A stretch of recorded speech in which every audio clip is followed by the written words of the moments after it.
त्रिकोणी संख्या म्हणजे क्रमवार नैसर्गिक संख्यांच्या गुणाकाराच्या निमपटीला त्रिकोणी संख्या असे म्हणतात. क्रमवार नैसर्गिक संख्या उदाहरणार्थ बघा, 2 ही एक संख्या आहे नैसर्गिक आणि त्याच्या पुढची 3 ही संख्या, ह्या दोघांच्या गुणाकार करायच्या.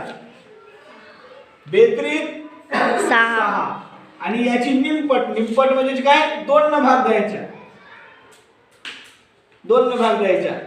ही आली 3, बरोबर आहे का? इथे लिहून आपण 3. हिला म्हणतात त्रिकोणी संख्या. कोणती संख्या? त्रिकोणी संख्या. दुसरा उदाहरण घेऊ आपण, 4 आणि त्याच्या पुढची संख्या आहे 5. 4 पंचे 20 आणि याची निमपट करायची, याले 10.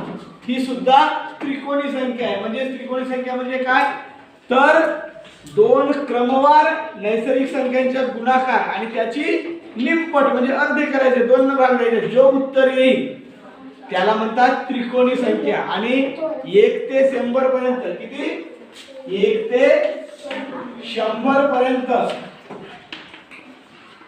एकूण 13 त्रिकोणी संख्या आहे. किती त्रिकोणी संख्या आहे? 13 त्रिकोणी संख्या आहे. हा पाठांतर करायचा. असाही प्रश्न येऊ शकते की 1 ते 100 पर्यंत एकूण किती त्रिकोणी संख्या आहेत, तर किती आहे? 13. पाठांतर करून टाकायचं. ठीक आहे.